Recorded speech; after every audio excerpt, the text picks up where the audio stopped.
절박해요. 상황이 참 나쁩니다. 그런데 뭐라고 얘기하고 있냐면 나의 소원, 나의 기대, 나의 바람이 주님이 움직이시는 동기가 돼서는 안 된다는 거예요. 주님이 원하심이 주님이 움직이시는 동기가 되어야 한다는 겁니다. 우리는 어떻게 합니까? 기도하는데 응답이 안 되면 낙심하고 절망하고 때로는 뭐요? 의심까지 합니다. 하나님 정말 살아계신 거야? 내 상황과 내 형편은 이것이 우리 주님을 움직이는 동기가 돼서는 안 된다는 거예요. 주님이 원하심이 주님이 움직이는 동기가 돼야 된다는 겁니다. 하나님의 뜻이 뭐예요? 하나님 뜻대로 이루어 주옵소서. 이것이 기도입니다. 나병 환자를 그러고 보면 정말 너무너무 멋집니다. 아멘? 그 자리에 자기가 얼마나 급해요. 나병에 지금 감각이 마비되고 죽어가고 있는데 내 처지, 내 상황, 내 입장이 아니라 주님의 입장, 주님이 원하시면 나를 깨끗하게 해달라는 거예요.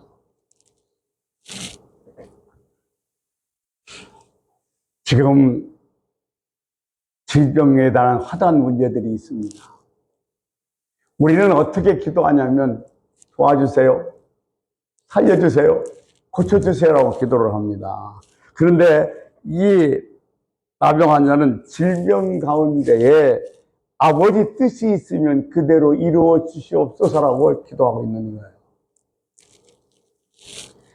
주님의 뜻이 있으면 내 방식이 아니라 주님의 마음의 결정에 따라 모든 일이 집행되기를 원합니다. 여러분, 내 소원이 바뀔 여지가 있어야 신앙입니다. 오늘도 내가 내 정말 간절한 바람과 목적을 가지고 주에 데려왔지만 내가 찬양하다 보니, 말씀 듣다 보니 이것이 아니구나, 주님의 뜻은 이것이었구나 하고 이 소원이 바뀔 여지가 있어야만이 신앙인이라는 겁니다.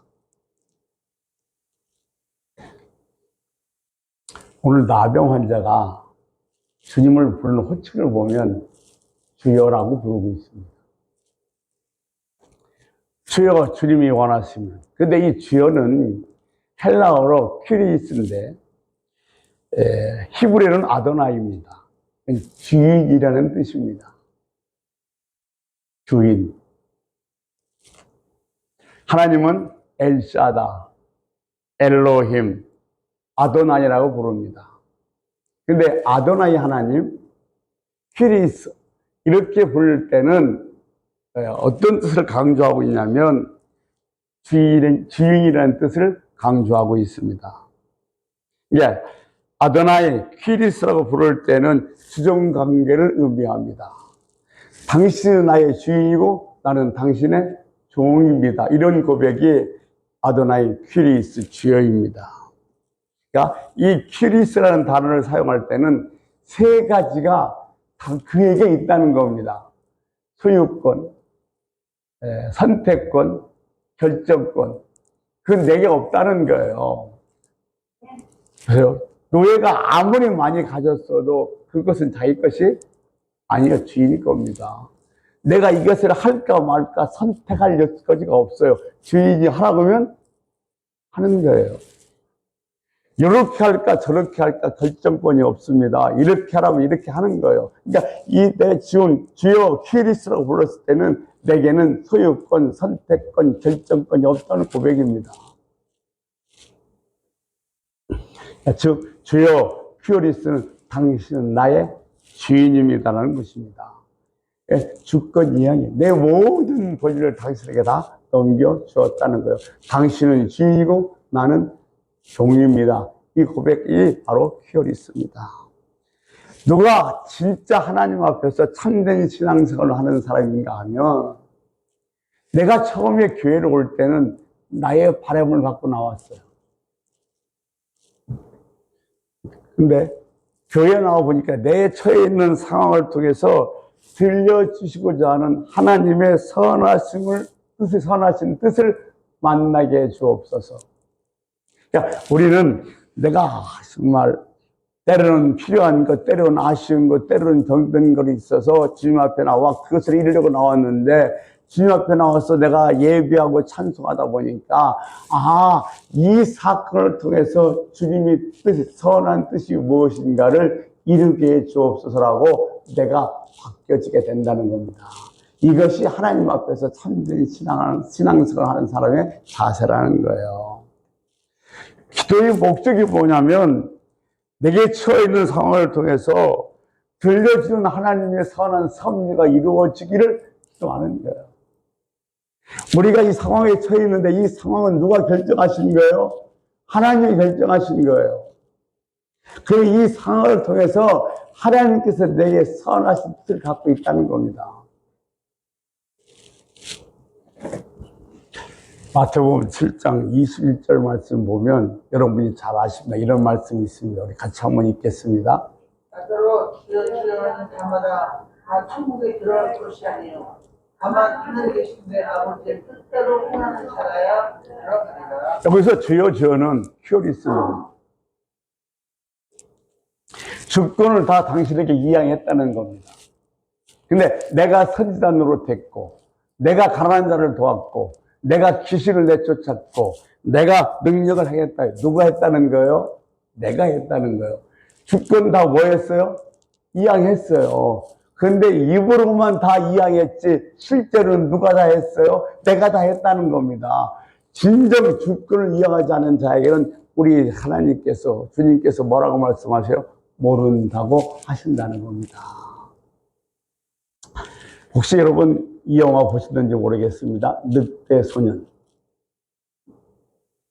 늑대소년이라는 영화가 있는데 언제 기획해서 한번 보시기 바랍니다. 오래된 영화예요. 오래된 영화인데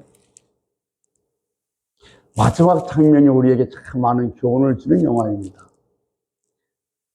늑대소년이 있습니다. 이 소년은 유전자가 잘못돼서 화가 나면 늑대로 변하고 아주 거칠어지면서 괴력을 발휘하는 아이입니다. 그런데 이 늑대소년을 한 소녀가 사랑하게 됩니다. 그래서 늑대소년과 함께 사랑하면서 이 늑대소년을 훈련을 시키는데 어떻게 훈련을 시키는가 하냐면 개를 훈련시키는 것처럼 훈련을 시킵니다.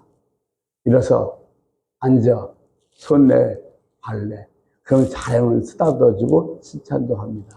그런데 그런 중에 어느 날 갑자기 이 소년이 볼 일이 있어서 거기를 떠나게 됐습니다.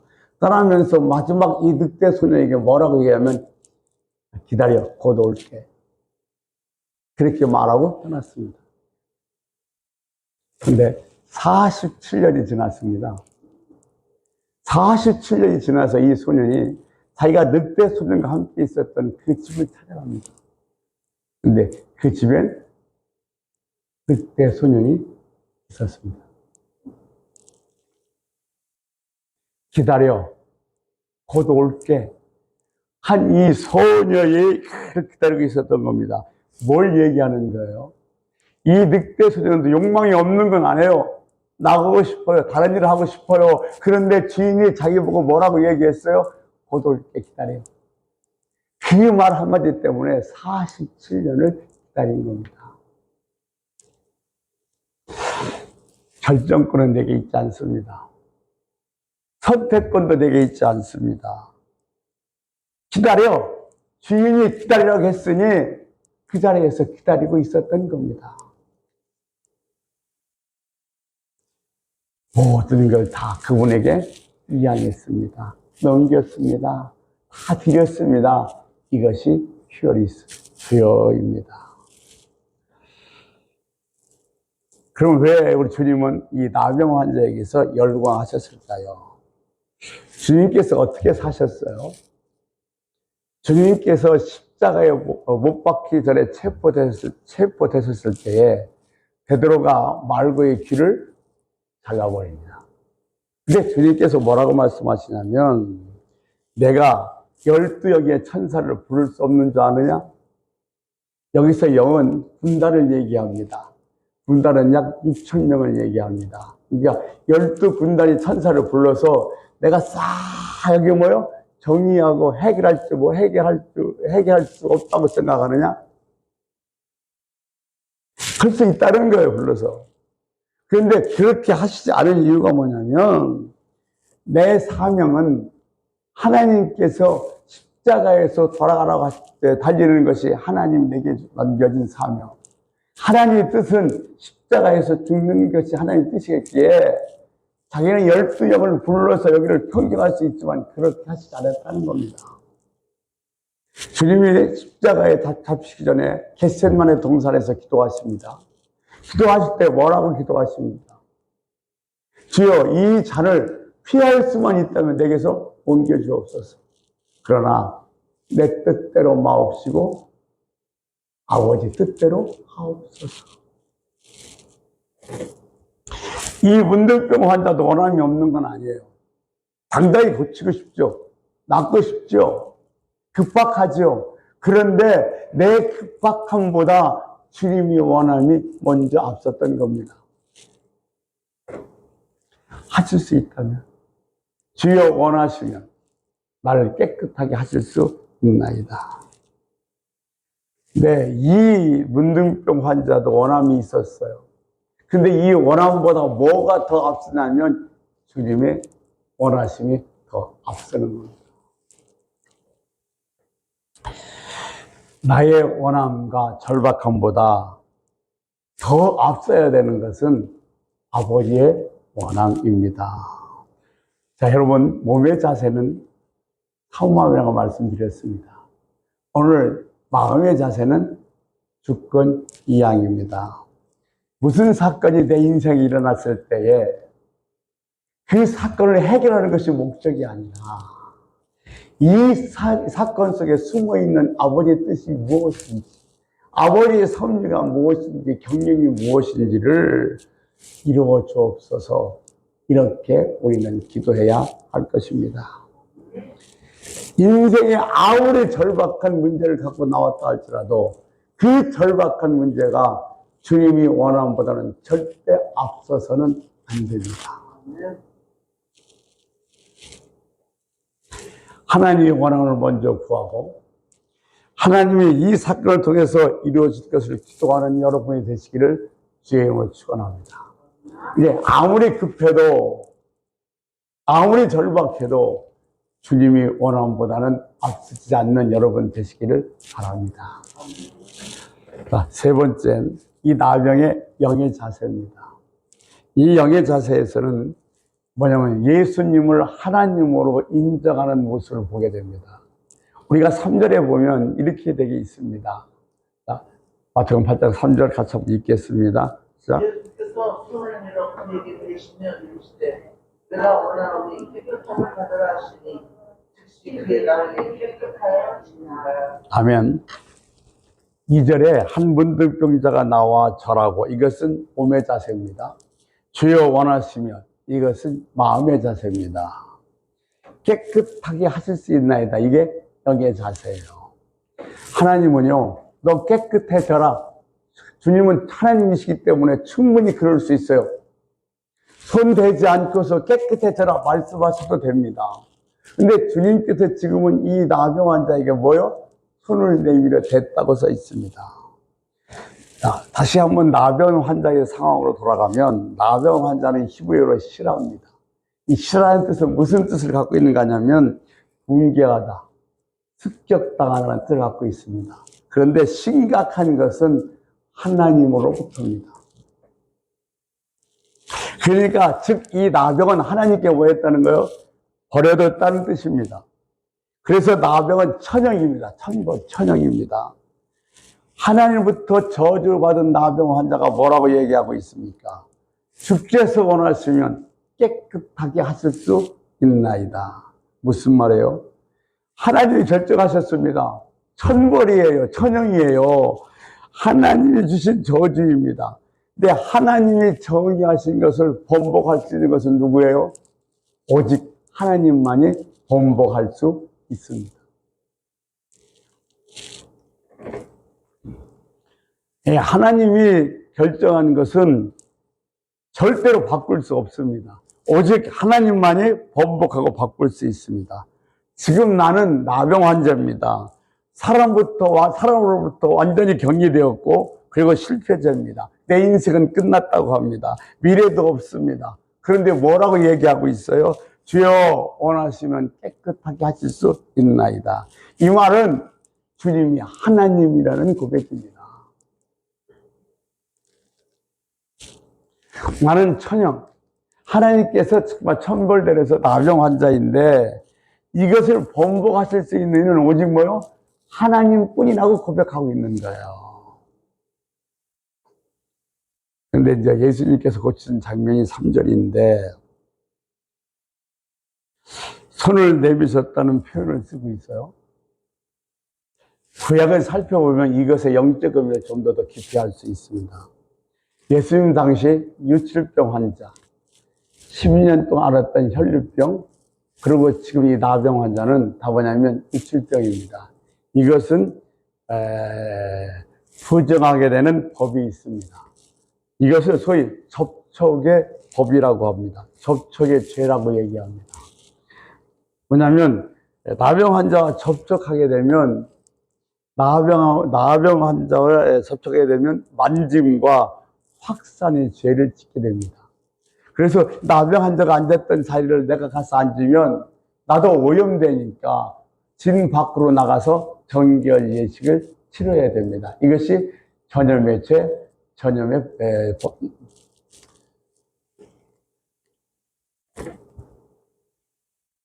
접촉의 죄입니다.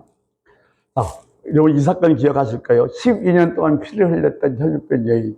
12년 동안 피를 흘렸으니 얼굴에 피가 있겠습니까? 없죠. 그런데 이 여인이 주님의 옷자락을 만졌습니다. 근데 주님께서 옷자락을 만졌을 때 뭐라고 말씀하시냐면 누가 내 옷에 손을 댔느냐고 말씀하십니다. 근데 마가복음 5장 33절에 보면 주님이 그렇게 말했을 때 이 여인이 두려워했다고 했어요. 이 여인이 왜 두려워했냐면 이 전염의 법칙 때문에 그래요.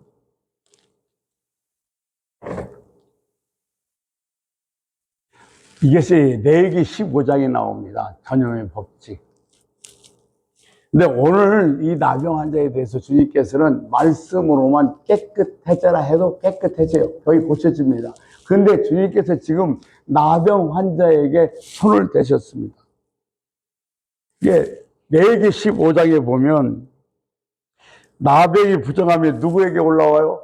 예수님께 올라와야 됩니다. 부정한 것에 손을 댔으니까. 그런데 예수님께서 이 레위기 15장 말씀을 번복하십니다. 누구의 믿음대로? 나병 환자의 믿음대로.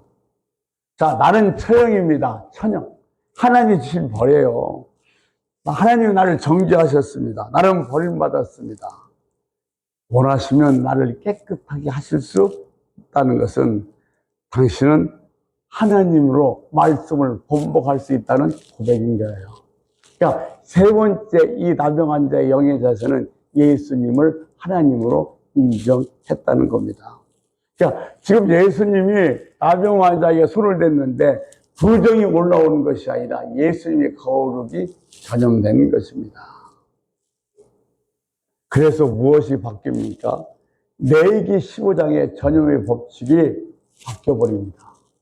신약의 이 나병 환자를 고치는 사건을 통해서 주님이 하나님이 말씀하셨던 레위기 15장의 전염의 법칙이 완전히 바뀌어버린 거예요.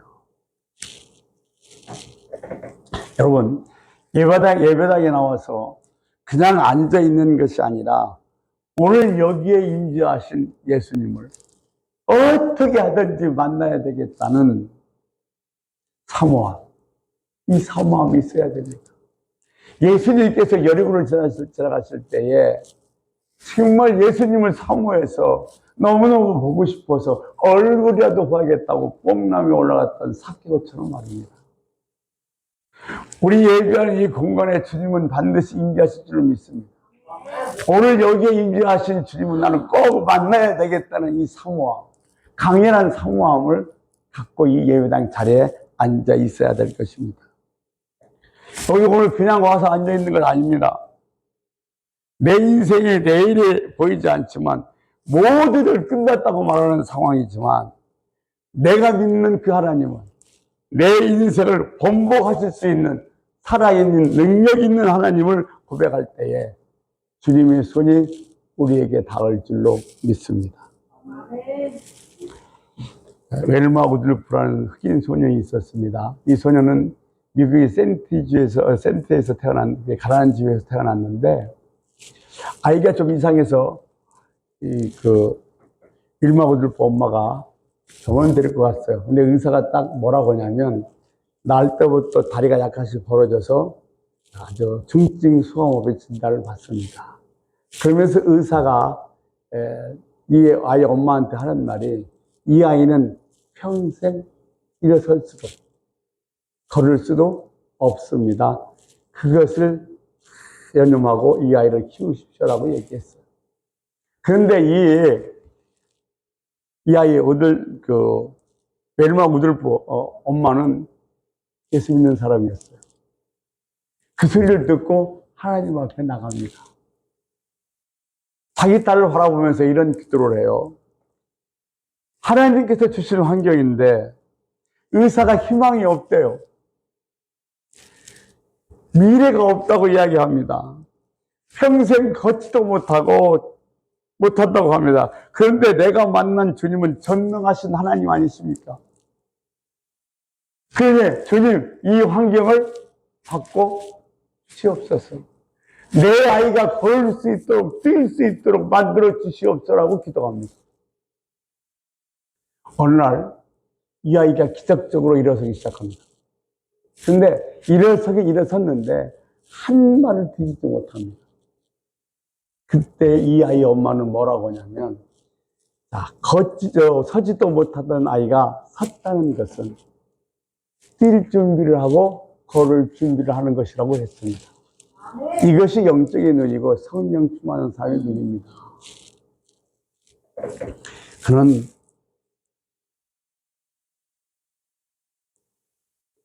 하나님이 만져주시면 얼마든지 가능하다고 믿었습니다. 그래서 그런 8년, 10년 동안 절대로 기도를 시작도 계속해 기도했으며, 그 딸에게 무엇을 심어줬는가 하냐면, 하나님이 주신 능력과 믿음을 내가 가지고 있으면 무엇이든지 할 수 있단다. 그 딸이 하는 말이, 그 말에 경의를 받고 뭐라고 하냐면 이렇게 얘기합니다. 나는 세상에서 제일 빠른 여자가 될 거예요. 걷지도 뛰지도 못한데 세상에서 제일 빠른 여자가 되겠대요. 8살 때에 절룩절룩거리면서 학교를 다녔고, 11살 때에 그 보조기와 목발을 버려버렸고, 16살 때는 멜버른 올림픽에서 100m에서 동메달을 땄습니다. 그리고 4년 후에 세계 육상대회에서는 100m에서 우승하고 200m에서 우승하고, 이젠 400m 계주 경기만 남기고 있습니다. 여러분도 잘 아시겠습니다만 400m 계주에서 가장 중요한 것은 바톤을 전해주는 일입니다. 그런데 그만 이 미국 대표 선수들이 웰마 앞에서 바톤을 놓쳐버렸습니다. 근데 마지막 주자에서는 그 당시 세계에서 제일 빠르다는 무타하이라는 여자가 있습니다. 그 여자도 있는데 바톤도 놓쳤으니 이미 이 경기에서 진 건 당연하죠. 근데 웰마 우들프가 바톤을 주워 들고 달리기 시작하면서 기도합니다. 하나님, 도와주세요. 하나님, 도와주세요. 하면서 뛰기 시작하는데 이상한 일이 발생합니다. 누가 자기를 뒤에서 밀어주는 것 같아요. 그래서 빨리 뛰어서 역전시켜서 1등으로 들어왔습니다.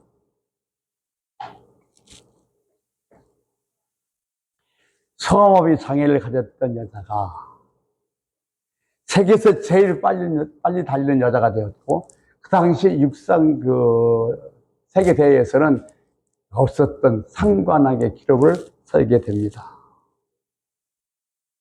내가 믿는 하나님은 당신은 평생 걸을 수도 뛸 수도 없다고 하지만, 이 상황을 허락하셨다면 이 상황을 번복시키는 것도 전능하신 하나님이신 줄로 믿습니다.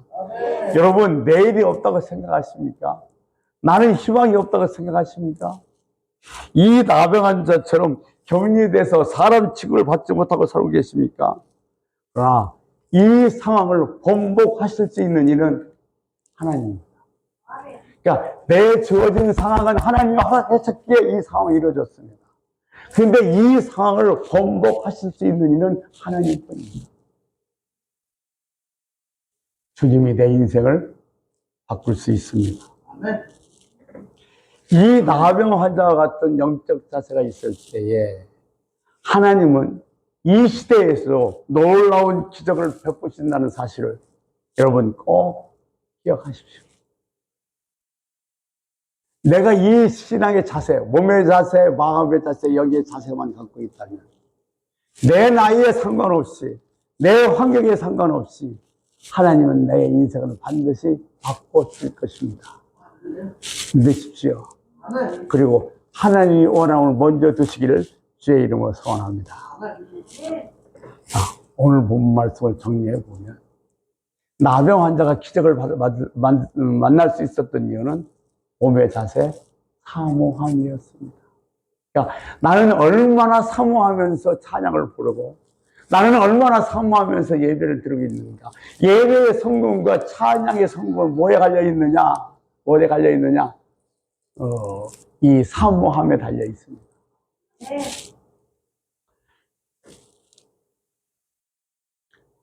두 번째, 마음의 자세는 사건을 해결하려는 것이 아니라 그 사건을 통해서 하나님께서 내게 주어지는 선한 뜻이 무엇인가를 깨닫고 그것을 구할 수 있어야 됩니다. 그것이 마음의 자세입니다. 그러니까 사건을 해결하는 것이 아니라 이 사건을 통해서 하나님이 주시는 선한 뜻이 무엇인가를 내가 깨달으려고 했을 때에 하나님께서는 우리에게 놀라운 기적을 베풀어 주신 것입니다. 세 번째, 영의 자세는 절망이라고 끝이라고 해도 절대 포기하지 마십시오. 하나님은 여러분을 사랑하십니다. 하나님 앞에 나와서 고백했던 나병 환자처럼 하나님이 허락하시면 반복할 수 있는 메시아가 유일한 전능하신 하나님을 믿을 때에 저와 여러분과 여러분의 가정과 직장과 생업에 하나님의 놀라운 은혜와 사랑이 넘치게 될 줄로 믿습니다. 우리 함께 기도하겠습니다. 주여, 날마다 주의 전에 나올 때 사모하는 마음, 내가 찬양 부를 때 이 마음에 사모하는 마음을 주옵소서. 나의 원함보다 주님의 원함이 절대의 원함이 먼저지 나의 원함이 주님의 원함보다 앞서지 않게 하여 주옵소서. 하나님은 전능하신 분입니다. 내가 어떤 상황이라도 이 상황을 번복하실 일은 하나님뿐입니다. 하나님 바꿔달라고 할 수 있는 그런 기도하는 사람이 되겠다. 우리 주여 한번 부르고 통성을 기도하시다가 자연스럽게 마무리하시겠습니다. 주여 한번 부르시겠습니다. 주여!